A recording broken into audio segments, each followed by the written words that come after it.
Hello and good afternoon or good morning, depending on which time zone you're in, but welcome today. My name is Emily Lane. You may or may not have seen me before or done something with me before, but today what I'm here for us to do is I just want to do a class today about how should you prepare for boards, how should you approach boards, which one should you take? Should you take ANCC? Should you take AANP? And then what's up with this new blueprint for the ANCC? What does that mean for you? And what should you change, if anything, about your approaches for studying?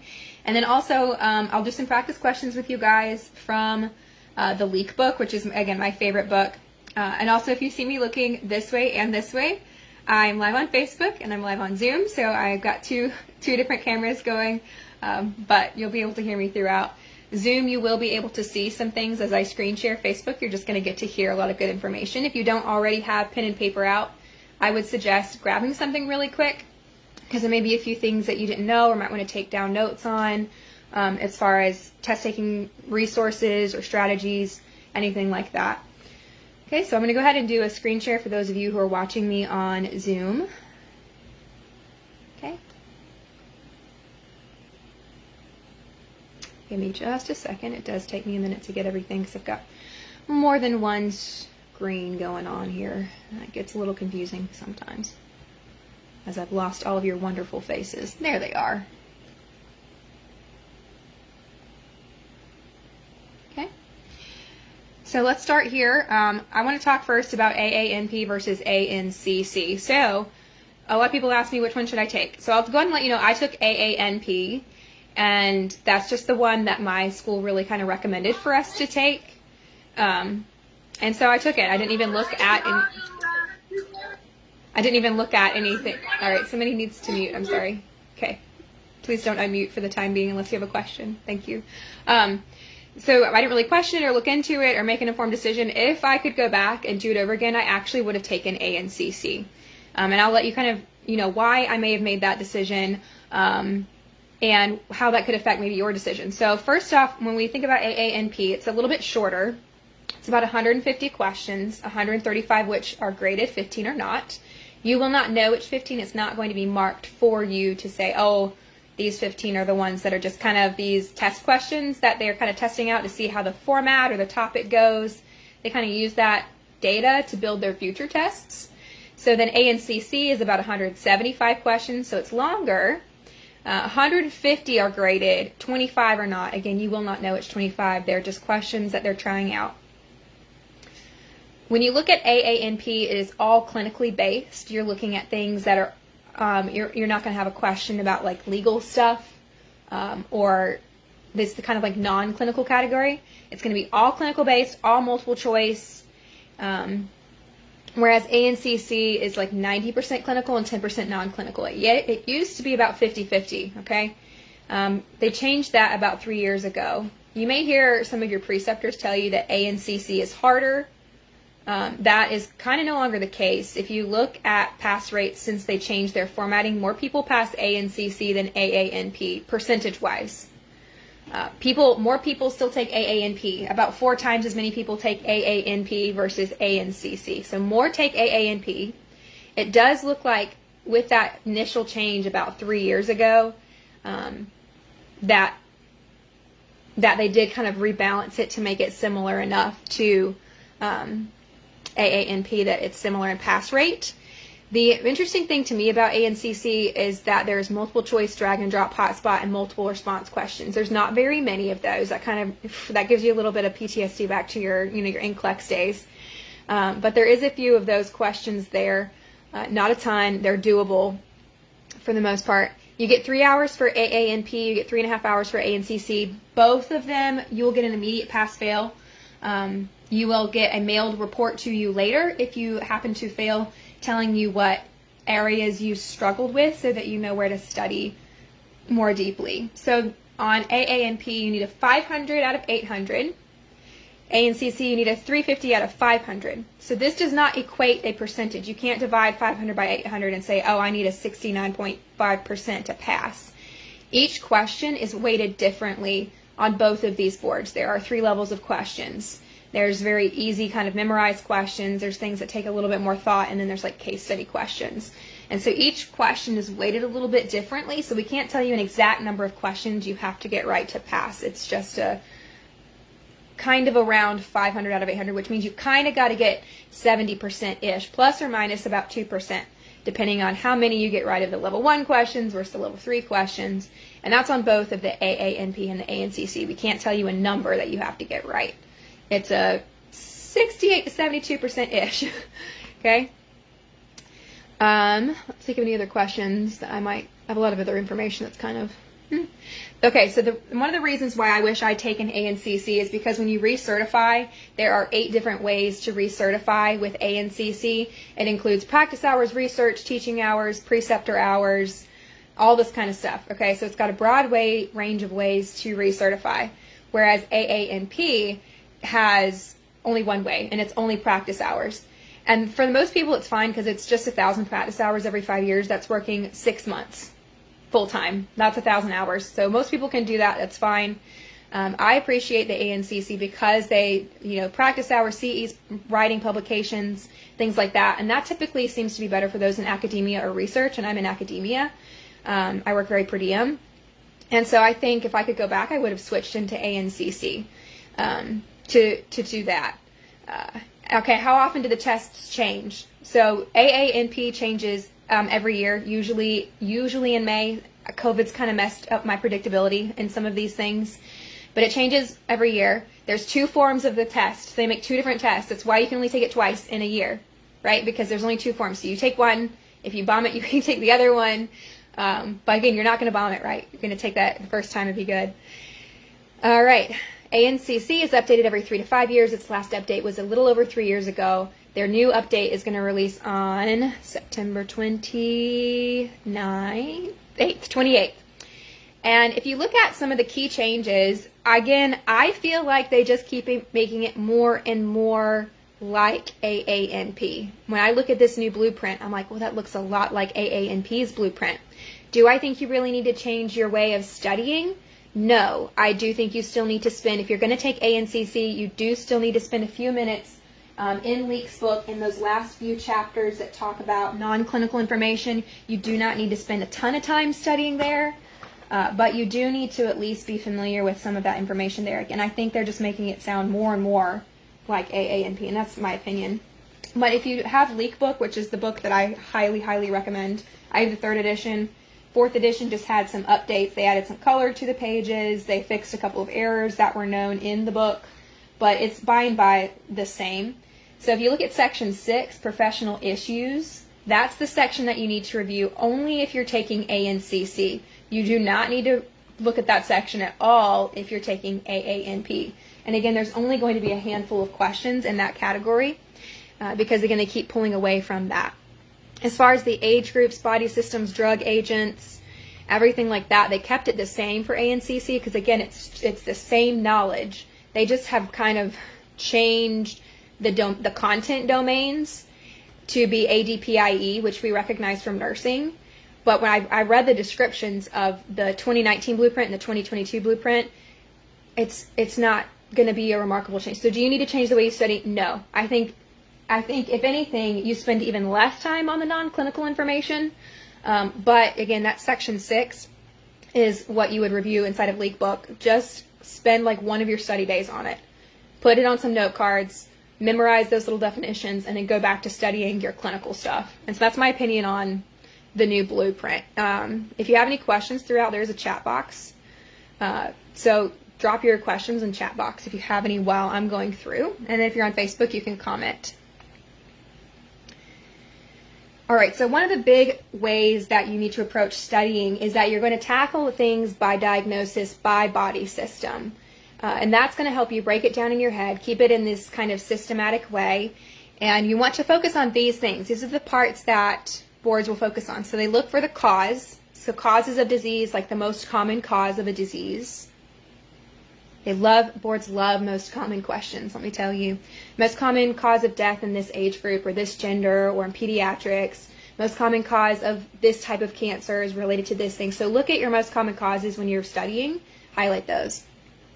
Risk factors, of course, what puts me at risk for having this disease? Something as simple as smoking puts you at risk for COPD.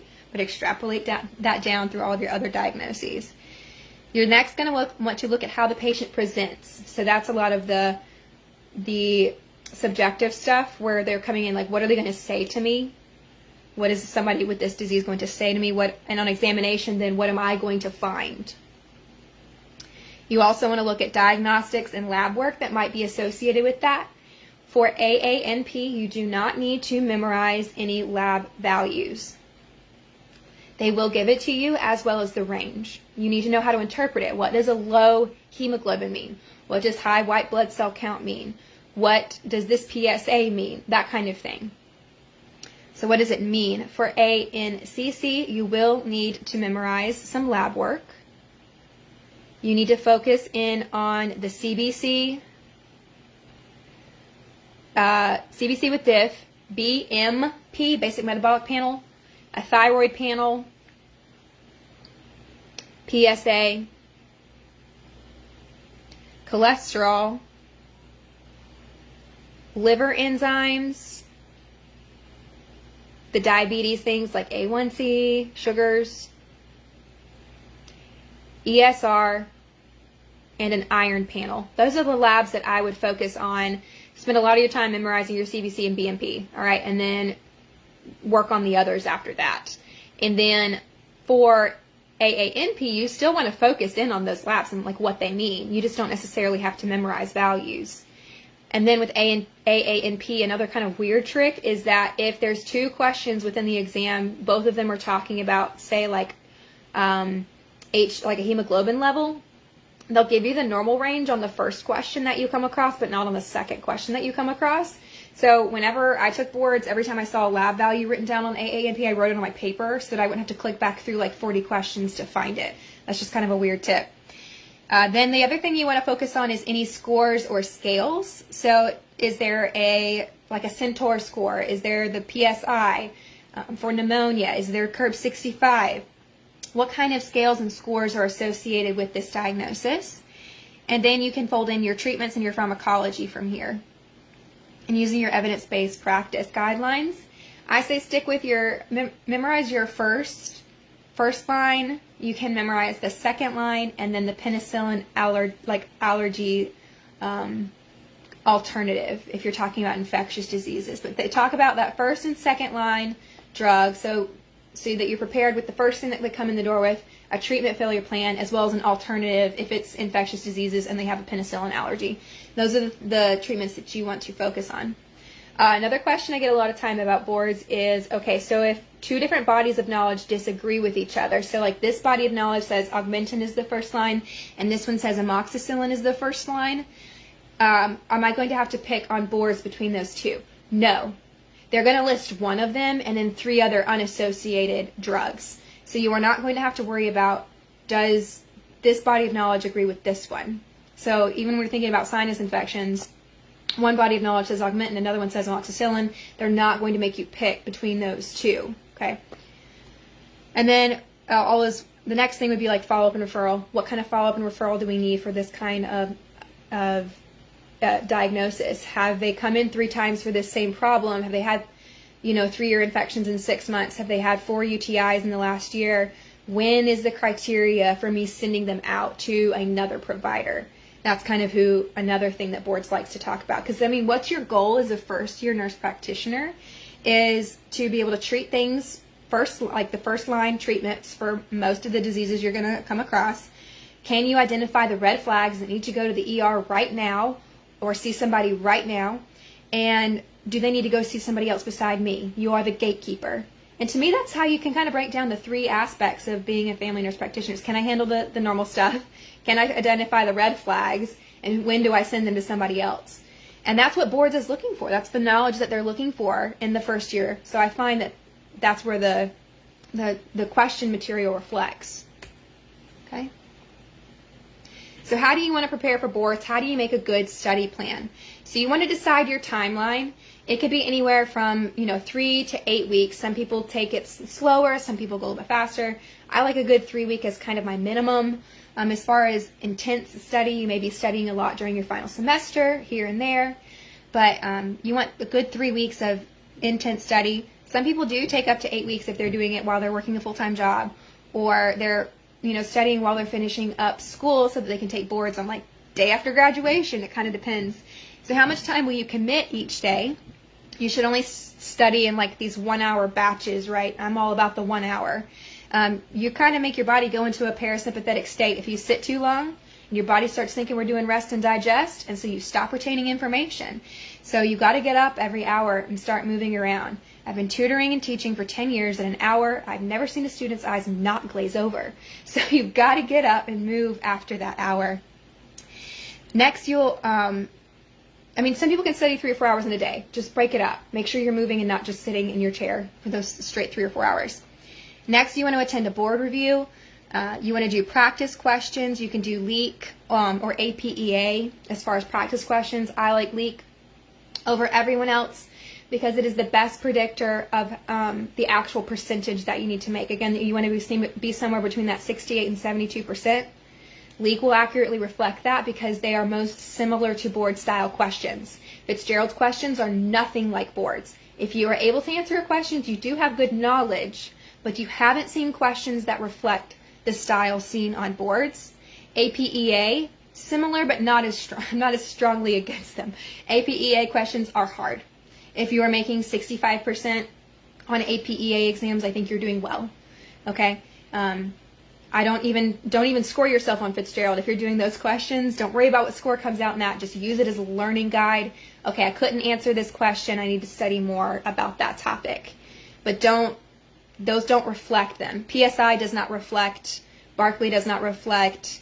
APEA, again, that's 65. But LEAK, if you're doing 50 questions at a time, 100 questions at a time, and you're scoring yourself and you're over 70%, you're good. If you're hitting 75%, you're really good. Okay. You want to identify your weak areas and focus there. I always say don't study what you already know, study what you don't know. And that's why practice questions are so important, because it's going to help you identify what you don't know. So as you're going through, what I've done in my LEAK book is I've written down the system next to every single question of the 750 questions there. And so when I'm working with a student, I help them identify, you just missed every cardiac question here. Okay, so that means you need to study here. You got every single women's health question right. You don't need to touch that again. You're ready there. And so that's what you should do with your LEAK book or whatever book you're using, is go through and see what you're missing and then spend all of your time there. So every couple of days you're stopping, you're doing a bunch of questions to help you figure out what you should study next. You don't have to systematically study every single thing that's going to be on boards. Let the practice questions guide where you spend your time. You'll be more efficient that way too. Okay. All right, so tackling anxiety. So a lot of people come to me with testing anxiety. How do we tackle that? I think being prepared will give you the most confidence going in for boards. That will help allay that anxiety. And self-talk is so important about telling yourself, realistically, where are you? Are you prepared or are you not? So create a manageable and realistic study plan. So don't go in with it saying, I'm going to study for 1 week, 8 hours a day. That is not probably realistic. So come up with a manageable, realistic study plan. Realize, again, that the scores on PSI, APEA, and Barkley don't really reflect the same score you'd get on boards. LEAK really does. Quickly identify areas you are confident in. Stop studying those. You've got it. And again, only do 1 or 2 reviews. More than that in each lecturer's methods and tips and acronyms and everything else and mnemonics and whatever will start getting jumbled up. Don't study the day before or day of. Rest your brain. If you have studied well, spaced things out, take the time and stick to your plan. Cramming that day before is just going to increase your anxiety. Reschedule your exam. I did twice just because I didn't feel good the first time I was supposed to take it. And then I pushed it out like 3 or 4 days. And I was like, I just want 1 more week of studying, and I think I'd feel calmer. And so I pushed it out 1 more week. I went into it, and I felt really calm and really ready at that point. So you have up to 48 hours before your test time to reschedule. So the first time when I didn't feel well, like health-wise, I was like, oh, I think we should probably not take it. And then the second time, just being like, I want 1 more week. I want 1 more week just to make sure I feel confident. I don't think I could get everything that I want in 48 hours. So let's reschedule it again. Do it. Reschedule it if you're not ready. Do not go in there and take it if you don't feel confident. And again, believe truth. Don't let the lies win that you're not prepared, that you're not going to do well. If you're realistically doing well on your practice questions, if you're feeling confident, don't go in if you're scoring 50% on leak. That's not good, okay? You got some work to do and you can get there, absolutely. But if you're scoring well, you're doing well, you've got the scores that you need, believe it. Believe that you're going to go in there and do well. The boards are nothing more than leak, but on a computer. Just think of it that way. All right, so when you go in and take your boards, another thing that I think is helpful, when I went to, what did I do? I did PSI. So I went to PSI to do my boards. That's the AANP. Prometric is the ANCC. So they let me keep, and this varies from facility to facility. This facility that I was at let me have a water bottle and a banana sitting in that outside room. And so at my 1 hour break, I went in there and drank a water and ate a banana and just went back in and kept going. And I think that really helped me because, hydrating, getting some sugar back into your brain to make you function, it can be very helpful. So take a snack when you go and do your boards. And if they're the kind of facility, the worst case scenario is you have to throw away a 17-cent banana. Okay? So take your water bottle and your banana with you, or your peanuts or whatever, and have it sitting outside there. If they'll let you eat, great. I always say you only get one break, right? I say take it at the hour. Most people don't need all 3 hours, okay? So don't wait for it to the hour and a half to try to split it. You probably will be almost done with your test. So take your break at the 1 hour mark, because again, I'm all about that 1 hour. Get up, stretch, move your legs, walk around. If they'll let you eat, eat. If not, just, use the bathroom, drink out of the nasty water fountain, whatever you feel comfortable with. And then go back in and finish strong. With AANP, I was able to mark questions that I wanted to go back and see again. You can go ahead and answer them, but you also can mark it and you can go back to look at those questions again. I'm a big don't change all your answers person. But for me, if I mark questions that I'm not super confident in, maybe I'll see something in another question that kind of triggers something in my memory, and I can go back and revisit that question. And I only want to change my answers when I'm feeling very, very sure that I should be changing it. Like, oh, I misread this, or oh, something in another question kind of gave me a clue as to what this is. We don't want to go through and change a bunch of our answers. Trust your gut that you had on that first go round for that. Excuse me, Emily. Yes. Emily, so this exam, they will let you go back and change an answer if you want to, because some of them won't let you. Yeah, no, you can go back and change your answers, because you can even flag or skip questions. For me, I tried to answer everything, but I still flagged myself. And when I got to the end, I think I had flagged 18 questions that I wanted to revisit and kind of look at again and see if anything had triggered, or just want to make sure I read it right. You flag a question and go back. Yeah, it's really cool. It's very helpful. There was somewhere else I was going with that. It's gone, but hopefully it'll come back to me. Let me take a sip of my coffee and see. Oh, there's always going to be 2 or 3 questions on boards where you're just going to laugh and be like, I've never heard that word. Okay? Laugh and then go to the next one. Okay, there are going to be questions on there where you're like, I've never heard of this medication or that word or this diagnosis. Just laugh and go to the next one. Make your best guess. Go to the next one. And don't let it trip you up, because unfortunately on my boards, it was the first 20 questions are where I had the most flags and where I had the most laugh questions. And I was like, I'm getting really nervous.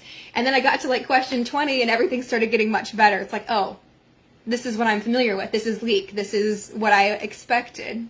So in my head, I'm just like, okay, those were those questions that they're not grading. They just all happen to be at the front. And by the way, they're not all at the front or all at the end. They're spaced out. They're randomized for every person. I just joke and tell myself that I must have had all of the weird questions that they don't actually grade at the beginning, which was fun.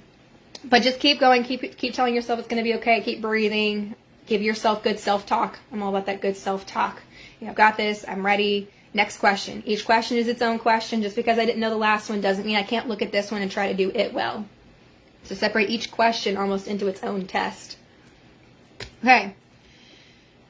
So I do offer board prep. I am going to have a live one in Anderson, South Carolina, right off 81 if you're familiar with the Southeast. That'll be on October 1st. We will do kind of an all-day thing with, it's supposed to be 8 a.m. to 5 p.m. That's typo. We'll be having lunch and everything like that. And then I'll do a virtual one on October 7th and 8th from 1 to 5 p.m. And this is kind of the itinerary of all the stuff that we do and break down with that. I do offer pediatrics separately because I used to kind of fold it in, but there really isn't enough time to do pediatrics justice because my pediatrics class is like 3.5 hours, which would take up a whole day, but there's so much adult help you can't. So this is adult. So you can be FNP or you can be AGP CNP, and you can do that either way. So that's at the end of the presentation. So we can go ahead and do some practice questions. I'm going to use LeakBook. What I'll do is I'll read the question to you, read the answers, or read the multiple choice options. And then what I'll have you do is if you're on Facebook, you do it in the comment section. If you're on YouTube or on Zoom, you can do it in chat. You're going to type in which answer you think it is. And then we can talk about it as far as like strategy to get to the answer if maybe you don't know it, or just to practice together about how we think or learn something new. Okay. Let me get set up where I need to be. All right. So again, I'll read the question, read the answers. You can go ahead and start typing things in immediately if it starts to come to you, but I will read through it twice just to make sure everyone has heard everything. Okay. And let's begin. So our first question is going to be a musculoskeletal question. A 19-year-old male athlete complains of acute knee pain after a football game. The nurse practitioner elicits McMurray's sign, which is positive on the patient's injured knee. This is a test for A, meniscal injury, B, inflammation of the knee joint, C, osteophytes of the knee joint, or D, tenosynovitis. So again, I'll read that through. You can go ahead and start putting your answers in chat. I will continue to read it again. Okay, 19-year-old male athlete, acute knee pain after a football game. We elicit McMurray's sign. This is a test for what? A, meniscal injury, B, inflammation of the knee joint, C, osteophytes of the knee joint, or T, tenosynovitis. Good. It looks like everyone put A, and that's it. You're doing great. So McMurray's is a test for a meniscal injury. That's one thing to focus on, okay, is all those different tests, is the McMurray's, all the abdomen stuff, all the musculoskeletal stuff. And I'm actually going to pause just for a second. I'm going to stop my screen share because I'm going to put a link in the comments that I think is fantastic for studying this stuff, all these different tests, because I'm a visual person, and there is a medical school that has created this library of videos and these absolutely excellent descriptions. And it helped me a lot. And so I'm going to pass that on to you. So that's good. Recording in progress. I did not mean to hit recording in progress. Recording stopped. I meant to hit chat. Okay. So here's this link. I want you to kind of click onto this website. You can go ahead and click onto it now if you want to. The first, if I can screen share again. Why not just screen share it? All right. So right here, the 25. This is all these different examinations that you can do. So this has got it all typed out. So it'll show you kind of a picture. It'll give you the name of the exam, what you could use that exam for. And then the video gallery has just an enormous number of exams that you can do on patients. And it is incredibly helpful to go through and learn the names of the exams like McMurray's and all the other things that you can do for hip, gut, and shoulder. All the names of those different tests. And I'm such a visual person that this is absolutely what I've used to study and learn more about musculoskeletal exams. So use that, study with that. Okay. And memorize all those signs because boards love them. All right, so let's go to our next one. This is a cardiopulmonary kind of a question. Okay. A 35-year-old man has a history of an upper respiratory viral infection 4 weeks ago. He reports that he started feeling short of breath and now complains of sharp pain in the middle of his chest that seems to worsen when he lies down. The patient's physical exam is within normal limits with the exception of a precordial rub on auscultation. The most likely diagnosis would then be A, pulmonary embolism, B, dissecting aneurysm, C, pericarditis, or D, esophageal reflux. So we've got a 35-year-old man, history of a URI, viral 4 weeks ago, now short of breath and sharp pain, worsens when he lies down, and has a precordial rub on auscultation. What diagnosis? A, pulmonary embolism, B, dissecting aneurysm, C, pericarditis, or D, esophageal reflux.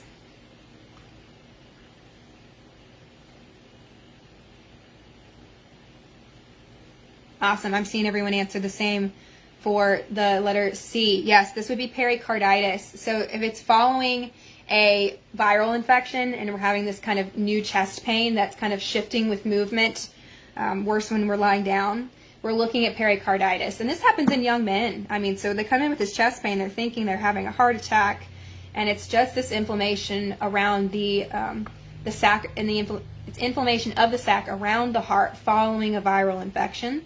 Again, chest pain, center to left side, shortness of breath, especially when lying down, low-grade fever, weakness, fatigue, dry cough, sometimes even some swelling. And again, a pericardial rub may be auscultated, okay? And so you kind of got to rule out, make sure, we're not having a heart attack. But that is the most likely diagnosis for this guy. All right. Can you also post the link here, Jack? I will post it as like a post in the NP Guide student page because I would have to find it on my phone, copy and paste it there. I'll send it later. So just look on the NP Guide Family Nurse Practitioner student page after this, and I'll have posted the Sanford resource there too, if that helps, Jack. Our next question is GI. Symptoms suggestive of ulcerative colitis include all of the following except A, bloody diarrhea mixed with mucus, B, nausea and vomiting, C, weight gain, and D, abdominal pain. So symptoms suggestive of ulcerative colitis include all of the following except. And again, there are those except questions on boards that you really have to focus on.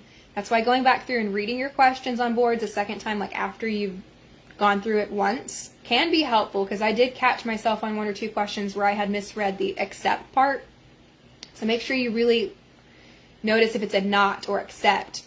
Okay, so let's read it again. Symptoms suggestive of ulcerative colitis include all of the following except bloody diarrhea mixed with mucus, B, nausea and vomiting, C, weight gain, and D, abdominal pain.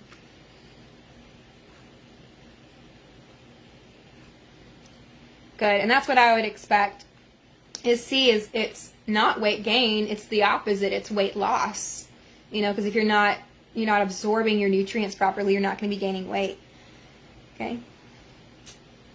All right, peak. So the next question is a pulmonary question. Peak expiratory flow meters are used to monitor asthma by using personal best measurements. All of the following are factors used to determine the PEF except A, age, B, gender, C, height, D, weight. All of the following are factors used to determine the PEF except A, age, B, gender, C, height, D, weight.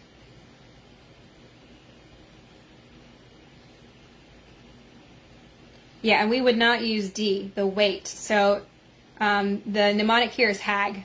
For your PEFs, you want to remember it's HAG. It's height, age, and gender. It's not weight, because it's all about the size of the thoracic cavity, and that's affected by height, age, and gender, but it is not affected by the weight of the person. So for your PEFs, remember HAG. All right, next question. This is a derm question. A red raised serpiginous-shaped rash is noted by the nurse practitioner on the right foot of a 4-year-old child brought in for a preschool physical by the mother. The child complains of severe itch and keeps scratching the lesion. The mother reports that the child frequently plays in the yard without shoes or sandals. Which of the following is most likely? A, larva migrans, B, erythema migrans, C, tinea pedis, or D, insect bites. Which one do you think is most common for this one? So we've got a raised red serpiginous shaped rash on the foot. Itchy, scratching, playing in the yard.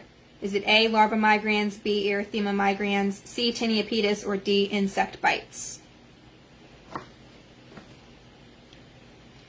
For this one, it is actually A, larva migrans. Larva migrans results from infection with the eggs of parasites or worms that are commonly found in the intestines of dogs and cats.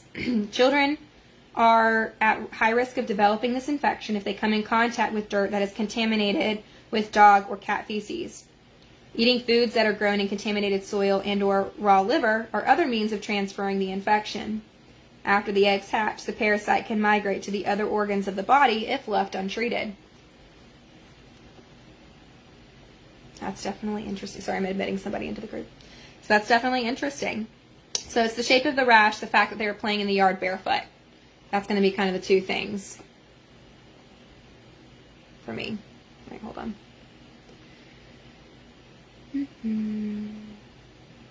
Okay. So larva migrans, worms, playing in the yard barefoot. And almost everywhere is going to be contaminated. Like a dog or cat has used the facilities on most areas of America, right? Okay. Next question. All the following are considered risks for urinary tract infection in women except. This is kind of a women's health GU type question. So all of the following are considered risk factors for UTI except A, diabetes mellitus, B, diaphragms and spermicide use, C, pregnancy, and D, IUD. Which are considered risk factors? All of the following are considered risk factors for UTI except A, diabetes mellitus, B, diaphragms and spermicides, C, pregnancy, or D, IUD. Good. Wonderful. I think I'm seeing new answers. Good. Yeah, so D for this one. IUD is not considered a risk factor for UTIs.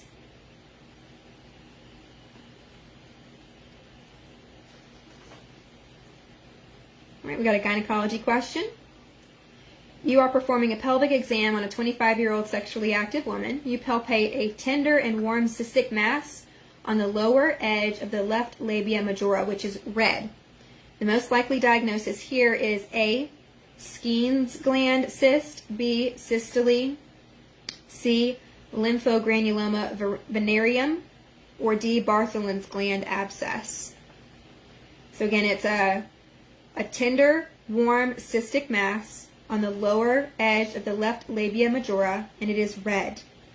Is this A, Skene's gland, B, cystocele, C, lymphogranuloma venereum, or Bartholin's gland abscess, D? Good. Yes, it's D, Bartholin's gland abscess. Bartholin's gland abscess. So let's talk about Bartholin's gland abscess a little bit more. Let's see what they give us to talk about in that section. So Bartholin's glands are located in the base of the labia minora at about 4 and 8 o'clock. Their function is to provide moisture. They are small, about pea-sized, unless they become clogged or infected. And if this occurs, there's an abscess there, and glands will enlarge and become painful. Okay. I'm looking for another good one.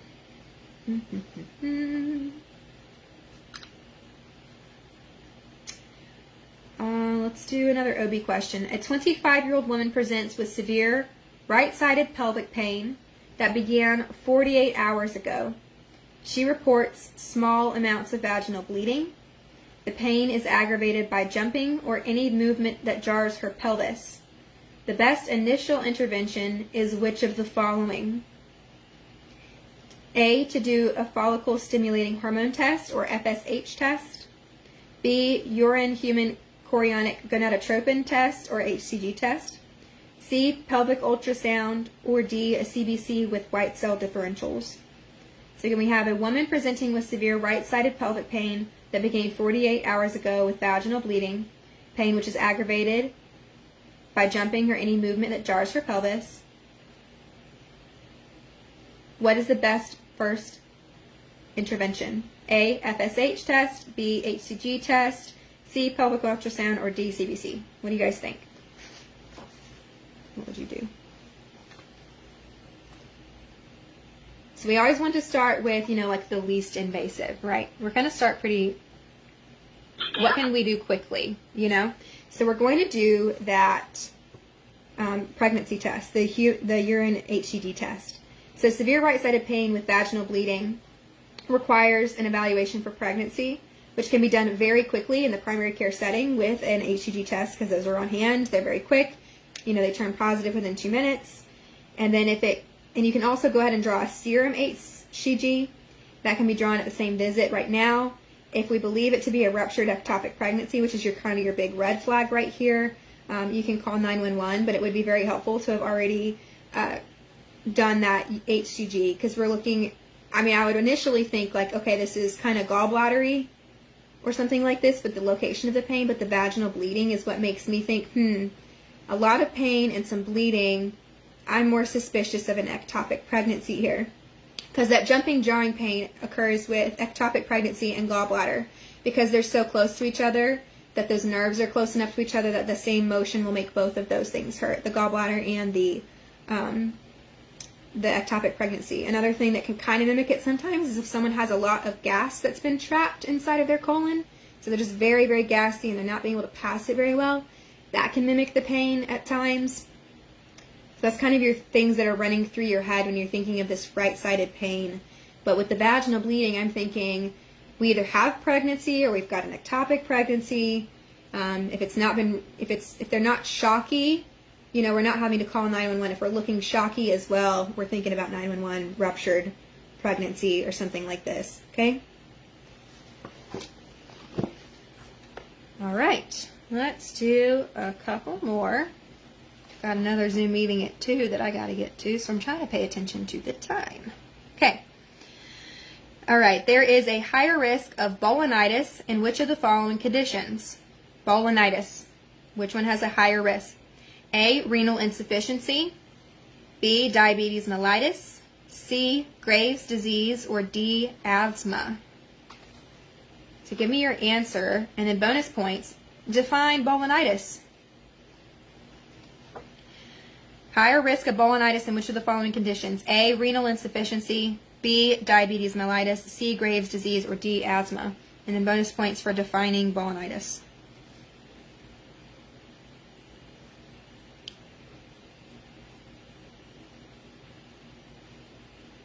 Anyone brave enough? All right. So what is bolonitis? It is a yeast infection of the glands of the penis. Men who are not circumcised and who have diabetes mellitus are at a higher risk for developing bolonitis. Okay, that makes sense. Yeast runs wild in the diabetic because there's copious amounts of sugar for them to happily feed upon, and that's what you're looking at. So if you're getting a lot of yeast in a patient, you're going to check for two things. Not in every patient, but sometimes you could check for both. You're checking for HIV and diabetes. You're going to look at a person and kind of be able to look at other symptoms and other things going on with them and be able to figure out which test would be more appropriate. But in some patients, you're not going to be able, it might not be plainly obvious. You would want to run both of those because both of those are associated with yeast more so than any other condition. Other things that are causing recurrent yeast in people can definitely be pH imbalances, and that can occur in women who have pH imbalance because they're using certain types of products to clean, or they're douching or things like that, and they've misbalanced their pH. That's the other time that you're seeing recurrence. So if you kind of rule out everything and you're stuck there with a woman who's still having recurrent pH problems, or recurrent yeast infections, she's probably got a pH imbalance issue, and you can send her to somebody who can test the pH of that area and figure out if she's more acidic or more basic. Sometimes we encourage different things for different people. Some people take baking soda baths to rebalance that pH. It just kind of depends on where they kind of lean. Okay.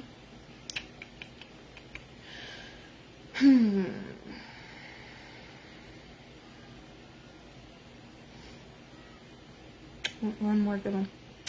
All right, all of the following are associated with emphysema except. All of the following are associated with emphysema except A, barrel-shaped chest. B, pursed lip breathing. C, a chest radiograph result with infiltrates and flattening of the costovertebral angle. D, dyspnea when at rest. All of the following are associated with emphysema except A, a barrel-shaped chest, B, pursed lip breathing, C, a chest radiograph results with infiltrates and flattening of the costovertebral angle, or D, dyspnea at rest. Good. Good. Yeah, so emphysema is characterized by that barrel-shaped chest, pursed lip breathing, and dyspnea at rest, whereas infiltrates on an x-ray would indicate a bacterial infection such as pneumonia. So this is an example where part of the answer could be right and part of the answer can be wrong, and that makes it a wrong answer. Okay? So with COPD, we do see flattening of the diaphragm. We see flattening of the costovertebral angle, but we do not see infiltrates. So again, that's a really good example of a question where part of it is wrong, so it's all wrong. Okay? Oh, this is a good one. This will probably be our last one. Which of the following is useful in primary care when evaluating a patient for possible acute sinusitis or a hydrocele? Okay, those seem to be completely unassociated, right? I'm not even going to give you the options because I want to see if someone can think of it. What's a test or an exam that you could do when you're doing a physical assessment on a patient that would help you with diagnosing acute sinusitis or a hydrocele? Yeah, good job. Y'all got it. Transillumination. That's it. I love how shocking that feels at the beginning when you read that question at first. You're like, where is this going? This has got to be a type. Oh, transillumination. I got it. Yep. So transillumination will help you with both of those. All right. I'd love to open up the floor for any questions, burning questions you may have. I've got about 8 minutes left before I have to jet for my next meeting, but I'd love to answer a couple of questions you may have about, hey, how do you prepare for boards, or something that I may have skipped over. I've been doing this for 4 years and have read way too much online to, hopefully I'll be able to give you an answer. Okay.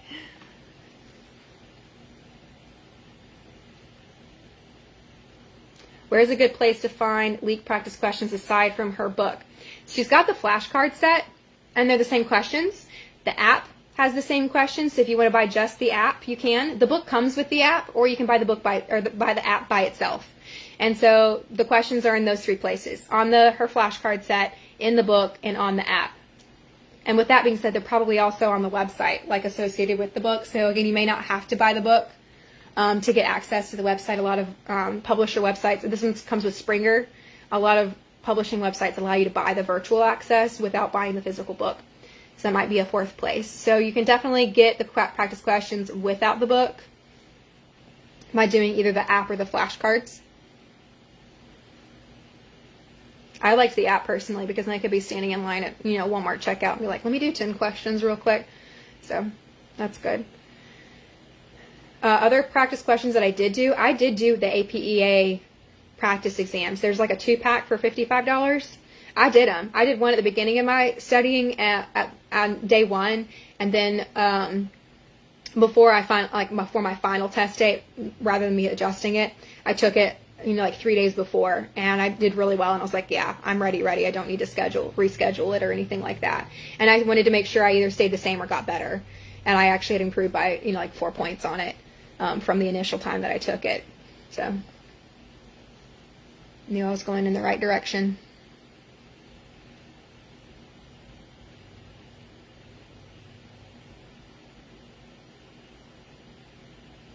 And you're welcome to ask. You can turn off your mic too and ask a question if you so wish, or you can type it. Either is fine. With APEA, does it prepare you better for ANCC or AANP? I'm trying to recall if I had any of the non-clinical questions on my APEA exam. I would say at first thought, I would say there was not any ANCC style questions on the version that I took. But that was a while ago. I don't know if they've changed that. I know that there are practice questions in LEAK that are I put it down there, that are specific to ANCC, and I have them marked. I write ANCC next to them if they're non-clinical.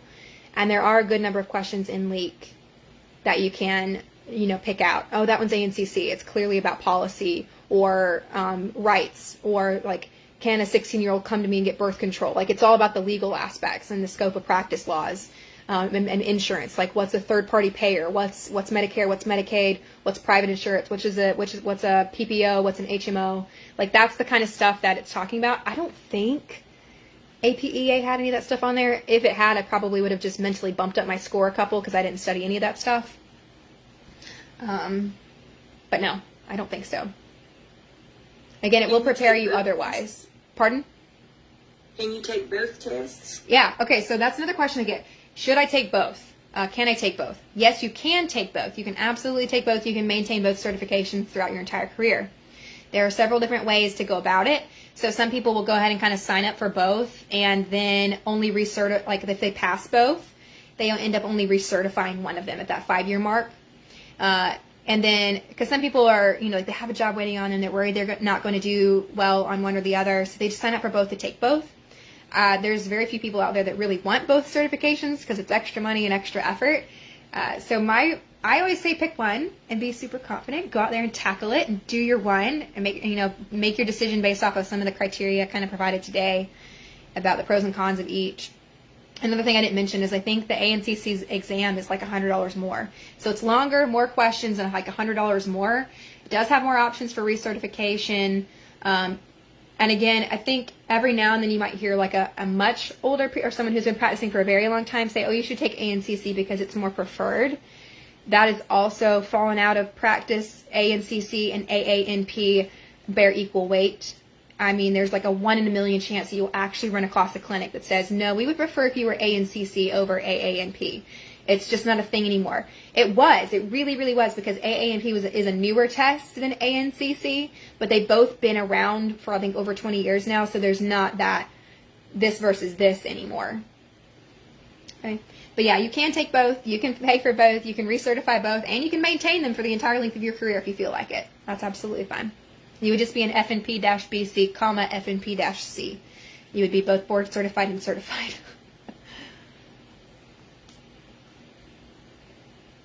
I failed the MP by FNP points. I am taking the ANCC soon.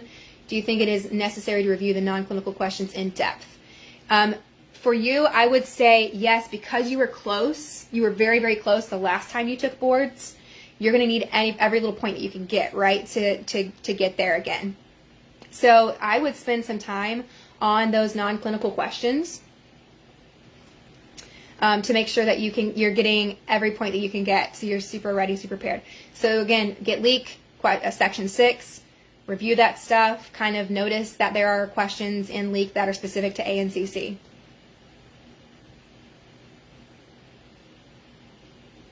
Kind of identify the places where you struggled last time, really knock those out, and then spend time on non-clinical. Okay? That'll be my recommendations for you.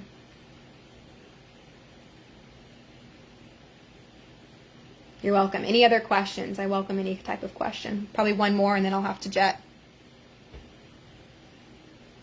You're welcome. I love it. I love it. You can check out the website. Here's the site. This is where you can register for courses. I got a bunch of stuff on there too. I tried to create every course that I wanted while I was in school. It's like, I wish I had a class on this or that or this. And so I made it.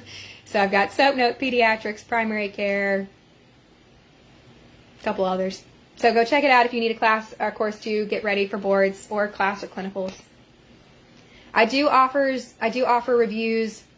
So there's a recorded version that's accessible year-round. So anytime during the year, you can start a recorded version. The live ones are every 3 months or so. If you want to sit in with a class and be able to ask me questions or just be like held accountable that you're actually going to complete all 8 hours of class, you can come to a live one. So I do those probably every 3 months. The in-person ones a couple times a year. If you're local to the southeast, if you're, North Carolina, Georgia, Florida. Okay. You can come hang out with me in South Carolina. I've got a beautiful conference room on a golf course where we're going to be having the October 1st one. So look forward to seeing everybody either at a live, virtual, or recorded one. Have a good rest of your weekend, and bye. It's great seeing y'all.